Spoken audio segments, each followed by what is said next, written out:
सभी विद्यार्थियों का एसवी चिल्ड्रन एकेडमी रावला मंडी के ऑनलाइन प्लेटफॉर्म पे स्वागत है। बात करते हैं आज कक्षा 12 और विषय चल रहा है हमारा भूगोल और भूगोल का अध्याय चल रहा है 10वां और 10वें अध्याय का नाम है परिवहन के साधन, संचार के साधन, जिसमें हम पढ़ चुके हैं कितने स्थल परिवहन पढ़ चुके हैं। और स्थल परिवहन में हमने क्या पढ़ा, एक तो सड़क परिवहन और एक रेल परिवहन पढ़ा था ना।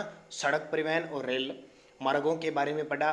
फिर दूसरा परिवहन आता है जल मार्ग, जल परिवहन। जल परिवहन में हमने सारे बंदरगाहों की जो स्थिति थी, कहाँ से कौन सा परिवहन जाता है, अटलांटिक महासागर, प्रशांत महासागर, महाद्वीपों के अंदर से अंतर महाद्वीपीय जैसे झीलों, नदियों, बड़ी बड़ी नदियों के बारे में ये सारा पढ़ा था।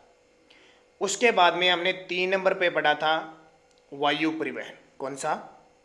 वायु परिवहन पढ़ा था, जो सबसे महंगा होता है लेकिन तीव्रतम होता है। ठीक है, अलग अलग महाद्वीपों को जोड़ने वाला, एक देश को जोड़ने वाला, एक राज्य को जोड़ने वाला, एक जिलों को जोड़ने वाला, एक बड़े बड़े महाद्वीपों को जोड़ने वाला, जैसे लंदन से कोलकाता, दिल्ली से कोलकाता, दिल्ली से न्यूयॉर्क, अलग अलग देशों में जाते हैं जिनको कहते हैं अंतर्राष्ट्रीय हवाई अड्डे। ठीक है, अंतर्राष्ट्रीय उड़ानें वो होती है जो एक देश को दूसरे देश है, जैसे अमेरिका से भारत आ गई वायुयान। अंतर्राज्य वो होती है जो एक देश के अंदर, जैसे हमारे राजस्थान से उत्तर प्रदेश चले गई, दिल्ली से पश्चिम बंगाल चले गई, केरल से दिल्ली आ गई, मुंबई आ गई। ऐसे प्रादेशिक होता है एक राज्य के अंदर, जैसे जयपुर से बीकानेर, बीकानेर से जोधपुर, वो प्रादेशिक होती है। और विकसित देश है, वहाँ पे जिलों को भी जोड़ती है एक जिले से दूसरे। हमारे तो नहीं है, आपने देखा हो कभी गंगानगर एयरवेज से चले थे, लेकिन कम चलती है, अपने चलती तो है, थोड़ी बहुत चलती है। ठीक है, अब लास्ट टॉपिक हमारा रह गया संचार और नेटवर्क। नेटवर्क की दुनिया, आप कहते हो ना कि नेटवर्क चला गया, जियो का है, वोडाफोन का, एयरटेल का। तो शुरुआत इसकी नेटवर्क से कैसे हुई, शुरुआत संचार कैसे होता था। ठीक है, एक दूसरे के अभिव्यक्तियों का आदान प्रदान कैसे होता था, वो संचार। तो मानव ने कालांतर में संचार के विभिन्न माध्यम विकसित किए। आरंभिक समय में लोग ढोल या पारंपरिक वाद्य यंत्रों को बजाकर, शुरुआत में क्या लोगों को इकट्ठा किया जाता था, ढोल या वाद्य यंत्र बजाया जाता था।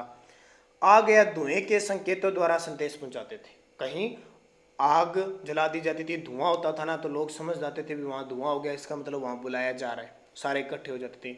या भील लोग क्या करते थे, एकदम जोर की आवाज लगाते थे, और या फिर ढोल वगैरह बजाते थे, तो उससे अंदाजा। आजकल तो ये सदर ढोल बजाते हमें पता लग जाता है कि किसी के शादी विवाह है। ठीक है, उस समय घोड़े, ऊंट, कुत्ते, पक्षी व अन्य पशुओं को भी संदेश पहुंचाने के लिए उपयोग किया जाता था। कबूतर सुना आपने, पहले फिल्में चलती थी, उसमें कबूतर होते थे, कबूतर के मुंह में पत्थर दिया जाता और वो कबूतर पहुंचाता था, संदेश का काम करता था कबूतर। फिर धीरे धीरे डाक व्यवस्था चल गई, जैसे घोड़े के माध्यम से, ऊँटों के माध्यम से, पक्षी तो आ गया कबूतर, इससे क्या संदेश पहुंचाए जाते थे। बाद में मानव ने लंबी दूरियों के संचार हेतु अनेक विधियों का प्रयोग किया, जिससे टेलीग्राफ और टेलीफोन महत्वपूर्ण हो गए। फिर ये तार वाले टेलीफोन लगे, शायद आपने तो कभी नहीं देखे होंगे। टेलीफोन बूथ होता था और वहाँ जाके फ़ोन करना पड़ता था, या आता था तो वो घर पे आके बताता था, फिर जाते थे, महंगा होता था वैसे। ठीक है, टेलीग्राफ पश्चिम में अमेरिका के उपनिवेशवाद का साधन बना। उपनिवेशवाद क्या होता है मैंने बता दिया, जब कोई एक देश दूसरे देश पर अपनी सरकार चलाता है और वहाँ वस्तुओं का उपयोग करता है, उपनिवेशवाद होता है। ठीक है, टेलीफोन और टेलीग्राफ कंपनी का अमेरिका के टेलीफोन उद्योग पर एकाधिकार था। आज भी टेलीफोन विश्व में सर्वाधिक मोबाइल के बाद प्रयोग की जाने वाली वस्तु है, यानी सबसे ज़्यादा मोबाइल तो होगी, हर किसी के मोबाइल है। देखो पहले छोटे छोटे घर में एक होता था, फिर कीपैड 2 के पास होने लगे, 3, ऐसे करते करते सबके पास कीपैड हुए, बटनों वाले। और फिर आज देखो एंड्रॉयड फ़ोन है सभी के पास। किसी को नहीं चलाना आता है, कोई महिला पुरुष कोई है तो भी एंड्रॉयड फ़ोन लेके बैठा, और 10-10 हज़ार की, तो वो फर्क हो गया। डाकघर, प्रिंटिंग प्रेस, दूरभाष, मोबाइल और उपग्रहों की खोज ने संसार को बहुत त्वरित और आसान बना दिया। विज्ञान व प्रौद्योगिकी के क्षेत्र में विकास संचार में क्रांति लाने में महत्वपूर्ण योगदान है। वही बात, एक दो कमरे में बैठे, एक कमरे में फ़ोन करके सीधा पूछेगा तू क्या कर रहा है, या पड़ोस में घर उससे पूछेगा तू इधर आना रे 10 मिनट, या ये काम करना होता है ना। तो ये सारा सुविधाजनक है। आज विकास अद्भुत गति से हो रहा है। पहला प्रमुख परिवर्तन ऑप्टिकल फाइबर तारों का प्रयोग, यानी पहले तारें होती थी, केबल लगी होती, लेकिन आजकल सीधा नेटवर्क होता है बिना तारों की। बढ़ती प्रतिस्पर्धा का सामना करती कंपनियों ने पूरे विश्व में ऑप्टिकल तारों को समाविष्ट करने के लिए अपनी तांबे की तार वाली प्रणालियों को उन्नत किया। तांबे की तार होती है। 1990 के दशक में सूचनाओं के अंकीकरण के साथ दूरसंचार का धीरे धीरे कंप्यूटर के साथ विलय हो गया। परिणाम स्वरूप एक समन्वित नेटवर्क बना जिसे इंटरनेट के नाम से जाना जाता है। इंटरनेट जिसकी शुरुआत, अब देखिए संचार के साधन एक तो होते हैं व्यक्तिगत और एक सार्वजनिक। व्यक्तिगत में देखो पत्र आदि हो गया, दूरभाष, telephone, mobile, fax, email, internet, Facebook, Twitter, WhatsApp, है ना। व्हाट्सअप आप चलाते हो, ट्विटर है, कई चलाते हैं, फेसबुक है, इंस्टाग्राम वगैरह सारे, ईमेल भेजते हैं।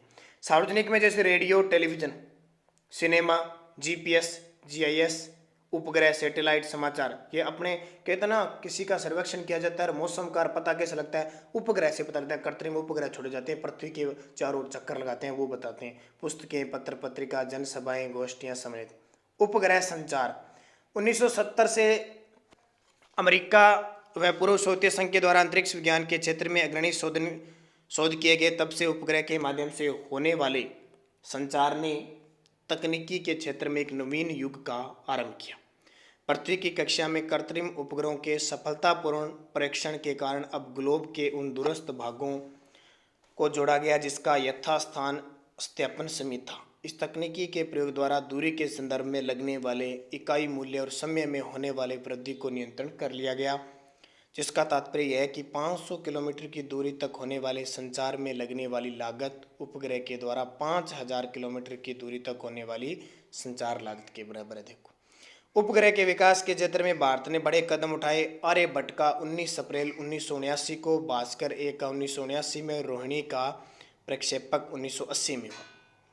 18 जून वैसे 1900 आर्यभट्ट का 19 अप्रैल 1979 है ना, ये 1989 नहीं, वैसे 75 है सही, तो इसका उत्तर देना, लेकिन किताब में दे रखा आपके 18 जून 1981 की एप्पल का, जैसे एप्पल कहते हैं ना एप्पल फोन, ये उपग्रह नाम है अमेरिका का, प्रक्षेपण एरियन रॉकेट के द्वारा हुआ। भास्कर, चैलेंजर और इनसेट AB ने लंबी दूरी के संचार, दूरदर्शन और रेडियो को अत्यधिक प्रभावी बना दिया।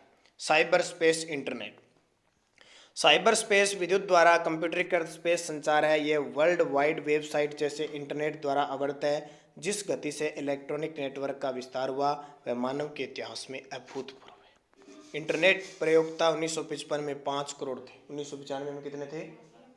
5 करोड़, 2000 में 40 करोड़, 2005 में 100 करोड़ और जून 2016 में लगभग 363 करोड़ प्रयोक्ता जुड़ चुके हैं। विश्व में सर्वाधिक जो उपभोक्ता है वो 49.6% यूरोप में है, 16.9% अमेरिका में है और 10.70% लोग एशिया में इंटरनेट से जुड़े हुए हैं। वर्तमान में करोड़ों लोग प्रति वर्ष इंटरनेट का प्रयोग करते हैं।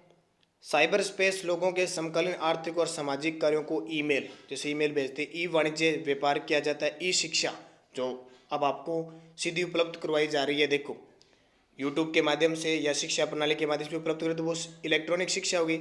ई प्रशासन, कोई भी आजकल आप देख लेना, कोई भी दस्तावेज बनाते हैं, कागज बनाते हैं तो इस पर सीधे डिजिटल हस्ताक्षर होते हैं, वो ई प्रशासन के माध्यम से सीधा जुड़ते हैं। फैक्स, टेलीविजन और रेडियो के साथ इंटरनेट समय और स्थान की सीमाओं को लांघते हुए अधिक से अधिक लोगों तक पहुंचेगा। यह आधुनिक संचार प्रणाली है जिन्होंने परिवहन से कहीं ज़्यादा वैश्विक ग्राम की संकल्पना को साकार किया। जैसे जैसे तकनीकी का विकास हो रहा है, सुरक्षात्मक दृष्टि से इस पर लगाए गए प्रतिबंध समाप्त हो रहे हैं। निजी व्यावसायिक कंपनियां, शैक्षणिक संस्थान और सरकार द्वारा सूचनाओं और उपग्रहों का चित्रों का उपयोग असैनिक क्षेत्रों, जैसे आपको पता है पहले स्कूलों में मोबाइल नहीं ले जा सकते, कोई भी बच्चा पढ़ता था उसके लिए मोबाइल जरूरी नहीं था, उसे दंड दिया जाता था। आज युग ऐसा आ गया कि सभी विद्यार्थी मोबाइल से पढ़ रहे हैं। देखो है कि नहीं, पढ़ रहे हो ना, तो ये युग बदल गया। नगरीय नियोजन, प्रदूषण नियंत्रण, वन विनाश, वनोन्मूलन से प्रभावित क्षेत्रों को ढूंढना, सैकड़ों भौतिक प्रतिरूप और प्रक्रमों को पहुंचाने तो किया जा रहा है। और आपको पता होगा कहीं भी जाते हैं हम एकदम जल्दी से डिजिटल मैप निकाल लेते हैं ना, और उस मोबाइल के सहारे जो मैप होता है उसके सहारे हम चलते जाते हैं और सही दिशा का ज्ञान प्राप्त। देखो कितनी सुविधा हुई। महत्वपूर्ण बिंदु, विश्व के तीव्र विकास के लिए तृतीय क्रियाकलाप में परिवहन संचार का विकसित होना आवश्यक है। इसके अंतर्गत सड़क, रेल, वायु, जल परिवहन, रज्जु यानी उड़न खटेला मार्गों को सम्मिलित। रज्जु जो ड्रोन वगैरह था ना, ड्रोन देखे आपने, वो शुरू हो चुके हैं, ये भी आपको पता है। परिवहन स्थलीय परिवहन को दो वृहत भागों में व्यक्त किया गया, सड़क परिवहन और रेल परिवहन पढ़ा था। अन्य में पाइपलाइन आ गई। सड़क परिवहन, सड़क मार्ग के अंतर्गत साधारण पगडंडी से लेकर मोटर गाड़ियों के चलने योग्य पक्की सड़कों को सम्मिलित किया गया है। विश्व में सर्वाधिक सड़कों की लंबाई अमेरिका में है 65,86,610 किलोमीटर और सर्वाधिक एक्सप्रेस हाईवे है दक्षिण अमेरिका में ब्राजील में 1,23,000। विश्व के महामार्ग हाईवे, महामार्ग दूरस्थ स्थानों को जोड़ने वाली पक्की सड़कें हैं। विश्व के देशों में 71 नगर और प्रत्येक महानगर को जोड़ते हैं। अमेरिका में 63 लाख किलोमीटर लंबी सड़कें और महामार्ग घनत्व 0.65 किलोमीटर लंबी सर्वाधिक है। विश्व के प्रमुख महामार्गों में पैन अमेरिकन महामार्ग, ट्रांस कनाडियन महामार्ग और अलास्का महामार्ग और स्टुअर्ट मार्ग। फिर रेल परिवहन देखो, रेल इंजन का आविष्कार सर्वप्रथम इंग्लैंड में हुआ, ये हमने पढ़ा। दोबारा महत्वपूर्ण बिंदु आपको बता रहा हूँ। रेलों का विकास ब्रिटेन, अमेरिका, जापान, रूस, चीन, जर्मनी और भारत में लोकप्रिय है। यूरोप में विश्व का सघनतम रेल घनत्व बेल्जियम में है 6.5 वर्ग किलोमीटर क्षेत्र पर 1 किलोमीटर पाया जाता है। फिर हमने पढ़ा विश्व के प्रमुख रेल मार्ग, Canadian Pacific, Canadian National railway, trans Siberian जो सबसे बड़ा सबसे लंबा रेल मार्ग है विश्व का, संयुक्त राज्य अमेरिका का अंतर्महाद्वीपीय रेल मार्ग, ऑस्ट्रेलियन अंतर्महाद्वीपीय और ओरिएंट एक्सप्रेस। जल परिवहन, जल परिवहन अधिक दूरी तक भारी माल ढोने का सस्ता साधन है। विश्व में आंतरिक जलमार्ग महाद्वीपीय स्थलीय भागों में नदियों या झीलों से होकर जाते हैं। फिर यूरोप के आंतरिक जलमार्गों में डेन्यूब, डॉन, राइन, सीन, नीपर, निस्टर, वोल्गा नदियों में परिवहन के लिए नहरों का निर्माण किया गया, ये पढ़ा था। जैसे दक्षिणी व उत्तरी अमेरिका के आंतरिक जलमार्ग सुपीरियर, मिशिगन, हॉरून और इरी झील, मिसिसिपी, मिसौरी, ओहियो नदियों के मुहाने तक व्यापारिक मार्ग। और फिर पढ़ा था एशिया के आंतरिक मार्ग चीन में हवांगो, यांगसेटियांग, गंगा, ब्रह्मपुत्र, गोदावरी, कृष्णा, महानदी, इरावदी, सिक्यांग और मिक्यांग नदियों में नौगम्य पड़े। फिर अफ्रीका व ऑस्ट्रेलिया के आंतरिक जलमार्ग नील, कांगो, जायरे, नाइजर व मरे डार्लिंग नदियों के मुहानों पर नौगम्य परिवहन है। नील, कांगो, जायरे, नाइजर व मरे डार्लिंग नदियों के मुहाने पर नौगम्य है। फिर हमने पढ़ा था महासागरीय जलमार्ग, यह एक महाद्वीप से दूसरे महाद्वीप तक स्थूल पदार्थों का लंबी दूरियों तक समुद्री परिवहन सस्ता पड़ता है। फिर पढ़ा था संसार में वायु परिवहन का विकास 1914 से 1900 के बाद शुरू हुआ। वर्तमान युग के वायु युग भी कहा जाता है। संसार में 6 प्रकार के वायु मार्ग है। फिर पाइपलाइन परिवहन, इसके द्वारा अशुद्ध तेल को प्रसंस्करणशालाओं तक पहुंचाया जाता है। विश्व पाइपलाइन परिवहन घनत्व यूरोप और मध्य पूर्व देशों में पाया जाता है। अन्य कार्यों में जैसे न्यूजीलैंड में दूध को फार्मों से फैक्ट्रियों तक भेजा जाता है। Gas pipeline Iran, Iraq, America, चीन और भारत में। और फिर पढ़ा था लास्ट संचार, मानव ने संचार की क्रांति से संसार की दूरियों को तकनीकी आविष्कारों से विश्व में एक अद्भुत विकास से संशोधित किया है। तो ये आपका पूरा पाठ हो गया, कौन सा, परिवहन और संचार। 10 पाठ हम पूरे पढ़ चुके हैं। कल से हम पढ़ेंगे 11वां पाठ। तो धन्यवाद। पूरा जैसे जैसे आपको पढ़ाया जाता है बढ़िया तरीके से आप पढ़ें ताकि आपकी तैयारी हो और आपका टेस्ट हो तो आप उसमें बढ़िया नंबर बना सको।